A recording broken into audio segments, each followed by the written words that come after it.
بلکہ حضرت عمر رضی اللہ عنہ اور خلفائے راشدین کا جو بھی عمل ہوگا وہ اس کو سنت عین سنت کے مطابق سمجھا جائے گا. جیسا کہ رسول اللہ صلی اللہ علیہ وسلم کی حدیث ہے علیکم بسنتی و سنت الخلفاء الراشدین المہدیین، کہ تم میری سنت کو اور میرے بعد خلفائے راشدین جو آ رہے ہیں ان کی سنتوں کو مضبوطی سے پکڑیں. بہرحال یہ سنت جو ہے سنت موقدہ ہے تراویح، اور اس کی نیت اس طریقے سے کی جائے گی کہ فار ایگزامپل اگر کوئی نماز پڑھ رہا ہے 20 رکعت پوری نماز تراویح پڑھے گا تو 20 رکعت کی ایک ساتھ بھی وہ نیت کر سکتا ہے کہ اللہ میں اس امام کے پیچھے 20 رکعت صلاۃ التراویح پڑھتا ہوں 10 سلام کے ساتھ، یعنی 10 سلام پھیریں گے اس میں. اور اگر یہ چاہے کہ بھائی ہر 2 رکعت کے بعد نئی نیت شروع کریں تو وہ بھی کر سکتے ہیں، یا 4 رکعت کی نیت کر سکتے ہیں. تو وہ اس کی اپنی سہولیت کے اوپر ہوگی کہ بات کہ وہ کتنی رکعت کی ایک ساتھ نیت کرنا چاہتا ہے.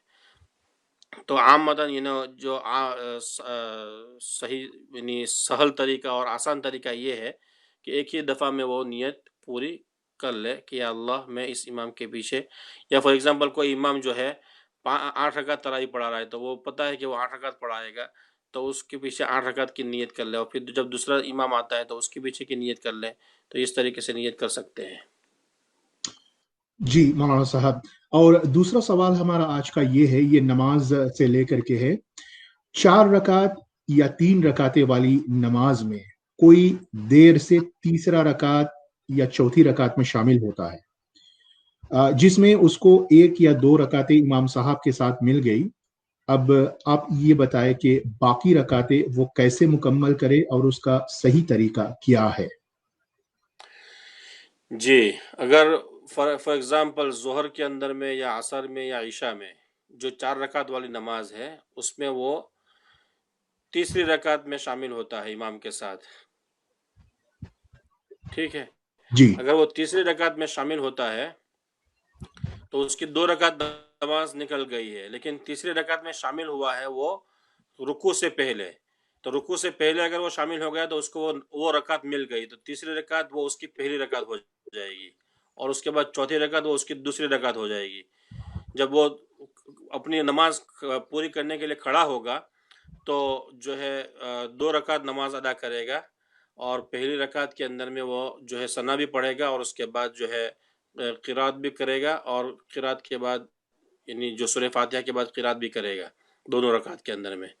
یہ تو 2 رکعت اگر چھوٹی ہے تو اس کا یہ طریقہ ہے. لیکن اگر صرف ایک ہی رکعت ملی ہے ظہر، عصر اور عشاء کے اندر میں، تو اس صورت کے اندر میں وہ جب امام صاحب اپنی نماز پوری کر لیں گے تو وہ کھڑا ہوگا ادا کرنے کے لیے. تو پہلی رکعت میں جب کھڑا ہوگا تو وہ ثنا پڑھے گا، سورہ پڑھے گا، اور سورہ کے ساتھ یعنی سورہ فاتحہ پڑھے گا، اور سورہ فاتحہ کے ساتھ دوسری سورت بھی ملائے گا. اور جب وہ رکعت پوری کر لے گا تو سجدے کے بعد وہ بیٹھ جائے گا. اب سجدے کے بعد بیٹھا ہے اس لیے کہ اس کی دوسری رکعت ہو رہی ہے، تو دوسری رکعت کے اوپر قاعدہ واجب ہے، تو اس لیے اس کو بیٹھنا پڑے گا وہاں پہ. پھر اس کے بعد وہ التحیات پڑھنے کے بعد کھڑا ہوگا، اور یہ اس کی جو ہے چھوٹی ہوئی دوسری رکعت ہے، اس لیے اس کے اندر میں اس کو جو ہے قرات بھی کرنی پڑے گی. تو سورہ فاتحہ پڑھے گا، قرات پڑھے گا، اور اس کے بعد پھر وہ پورا رکوع سجدہ کر کے کھڑا ہو جائے گا، اور پھر آخری رکعت باقی رہ جائے گی، اور وہ اس کو جو ہے سورہ فاتحہ پڑھ کر کے اس کو رکعت کو مکمل کر لے. مغرب کی نماز کے اندر میں اگر اس کو صرف ایک ہی رکعت ملی ہے، یعنی 2 رکعت ختم ہو گئی اور اس کے بعد وہ شامل ہو رہا ہے اور تیسری رکعت کے اندر میں شامل ہو رہا ہے، تو چونکہ وہ اس کو ایک ہی رکعت ملی ہے تو اب وہ جو ہے امام کے ساتھ، امام جب سلام پھیریں گے تو پھر کھڑا ہوگا، اور بعینہ ہی اسی طریقے سے ثنا پڑھے گا، سورہ پڑھے گا سورہ فاتحہ، اور سورہ فاتحہ کے ساتھ دوسری سورت بھی ملائے گا، اور پھر جب وہ رکوع سجدہ کر لے گا تو سجدے کے بعد بیٹھ جائے گا. اور پھر واپس جو ہے جو کہ ابھی اس کی 2 رکعت ختم ہوئی ہے تو تیسری رکعت کے لیے واپس کھڑا ہوگا. تو اس صورت کے اندر میں اس کو وہاں پہ سورہ فاتحہ اور سورہ پڑھنے کے بعد پھر جو ہے واپس اپنی پورا رکوع اور سجدہ کر لے گا، سجدے کے بعد بیٹھ جائے گا. تو گویا کہ وہ مغرب کی نماز کے اندر میں تینوں رکعت کے اندر میں اس کو بیٹھنا مل گیا. لیکن طریقہ وہی ہے کہ انسان یہ سوچے کہ میری امام سے کتنی نماز جا چکی ہے. اگر اس کی 2 رکعت جا چکی ہے تو وہ جب کھڑا ہوگا تو اپنی 2 رکعت جو گئی ہے اس کو ادا کرے گا، اور اس کے اندر میں یہ بات مد نظر رکھے گا کہ بھائی ہر 2 رکعت کے بعد جو قاعدہ واجب ہے، قاعدہ اولا واجب ہے، تو اس کو واجب کو ادا کرے گا.